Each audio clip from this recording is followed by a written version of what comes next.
Common Sense. After a 5-month process, we are very pleased to present to you the Colorado state budget for fiscal year 21 and 22. This $34 billion document has now been completed, and we've just submitted it to the General Assembly for their consideration. So we're here to give you a few highlights and tell you about the process. Over to the chairman. Welcome back, everyone. So the budget process has been grueling, it's been difficult, but thankfully we're in a position where we have additional resources to allocate. By and large, we have restored the budget reductions that we unfortunately had to make last year. But on top of that, we've added some additional safeguards for the budget going forward to make sure that we're in a good place to manage any kind of economic uncertainty into the future. So we're building up our reserves, we're making sure that our emergency reserves are solid. Those are really big wins within this budget. And I'm pleased and honored to introduce the longest tenured member of the Joint Budget Committee, but he likes to say the longest surviving member of the JBC, my colleague Senator Rankin.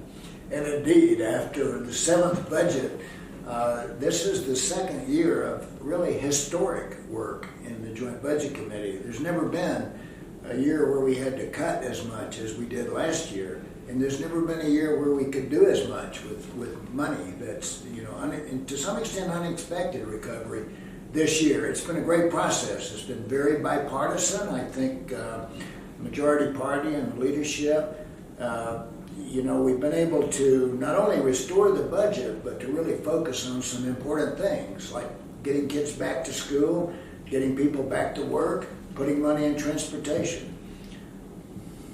So a couple other highlights to share with you. We've done some big restorations to K-12 funding to make sure that we've got the resources for kids to get back to school next year and make sure the districts are in a good place. We've also put some significant funds into the state retirement system to make sure that we've safeguarded the para system for all the Colorado retirees.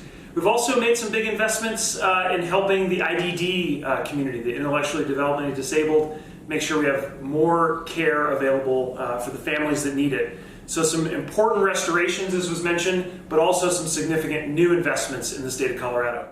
I'd like to say one thing more. I said after 5 months of work, now we have to go sell this in 1 week to the rest of the legislature. Actually 1 week for the Senate, which is our job, and then another week for the House in the following week. So our job's not done. And this is a pretty exciting time.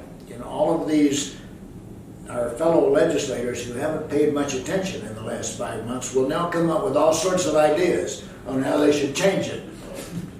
The other great thing that we were able to do through this budget is not only restore the higher education budget, but to really build in more elements of equity within our higher education funding formula.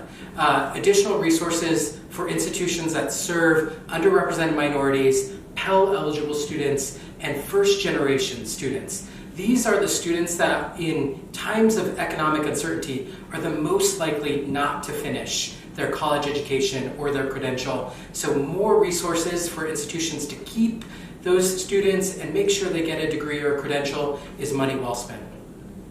Thanks for joining us on Common Sense.